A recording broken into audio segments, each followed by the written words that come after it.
Good morning. My name is Elijah Hernandez, and I'm competing in poetry on behalf of PSG North High School. I'm ready to begin. I have this friend. She's pretty, but she doesn't think that she's pretty. She is, though, pretty. She has auburn hair and blue eyes. It's her smile, though, that everyone notices. It's one of those toothpaste commercial smiles.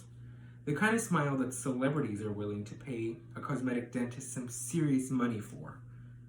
There's no two ways about it. My friend is pretty. According to various studies conducted by Harvard University, the definition of pretty differentiates among cultures. However, in the United States, the patriarchy determines whether or not something is pretty, beautiful, or acceptable.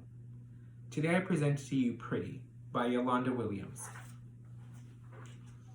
Like most pretty girls, and I'm talking about really pretty girls, my friend has no self-confidence. I'm serious, none. She smiles, yes, but it's an effortless smile, not a confident one. She's very popular with the girls at school. She's painfully shy around boys. Of course, they all secretly have crushes on her, but she's very standoffish around the boys at school. Sometimes that can translate into snobbiness, but it doesn't translate that way with her. She's sweet. She's probably the sweetest girl you could ever meet.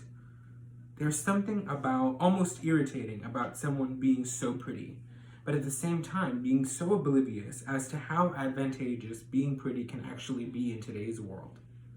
It's no secret that pretty people tend to be more popular. It's also no secret that pretty people have an easier time getting hired, getting promoted, marrying another pretty person, thus doubling the rewards such a pretty pair can acquire and add to their already charmed lives. When I first heard the most popular boy in school wanted to ask my friend out on a date, I was both excited and secretly jealous of her at the same time. She told me that he wrote her a note and slipped it into her locker. The note said that he would like to take her to dinner and a movie, and told her that if she were interested, to leave a note in his locker. When she showed me the note, she said she was sure it was just some prank. She said anyone could have written that note. I told her to come over to my house that afternoon, and together we could determine if the note was authentic or not. When she arrived at my house, I compared the note's handwriting to an inscription from my last year's yearbook. There it was, larger than life. No one could have forged that signature.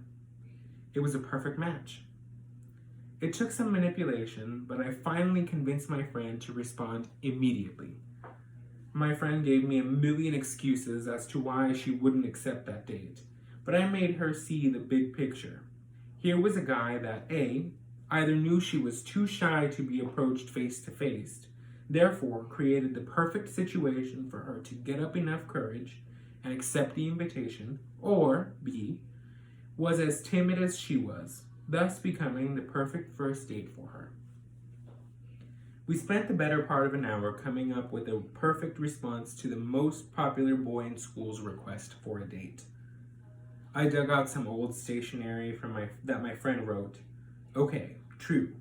My friend might have never been a novelist, but the response said what it needed to say. She promised to meet me at school the next morning, 30 minutes early. I told her we could slip the note into his locker together. This was the only way I could ensure my friend didn't back out. We spent the rest of the evening doing homework and watching Julia Roberts in Pretty Woman, of course. My friend couldn't have been more nervous that night of the big date. Her parents had given her permission to date 2 years earlier, but she didn't want them to know about her first date for some reason. So she told them she was spending the night with me. She came over after school on Friday. After trying on everything in my closet, she finally decided on a simple pink sundress that she brought from her house. It was a very Molly Ringwald kind of moment. Pink was definitely her color.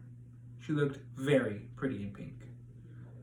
The most popular boy in school showed up 5 minutes early, and my friend, although a basket of nerves, was ready.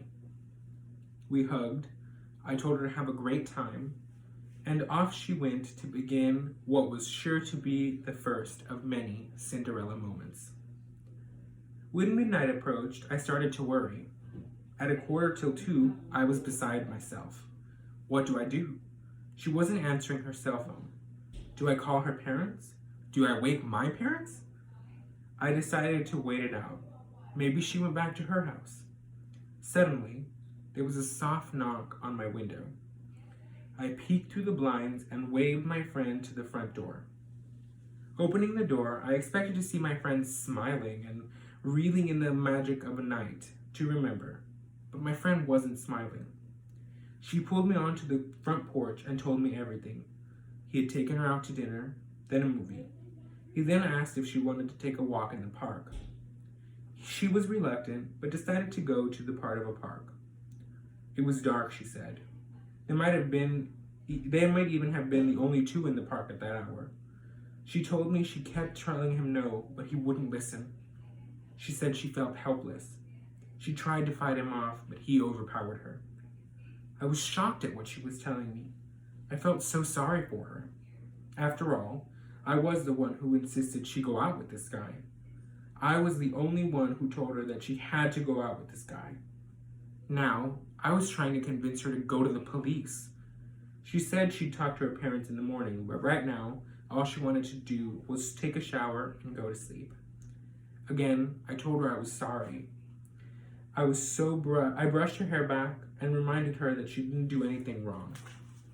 We walked inside and didn't say anything else to each other for the rest of the night. Thank you.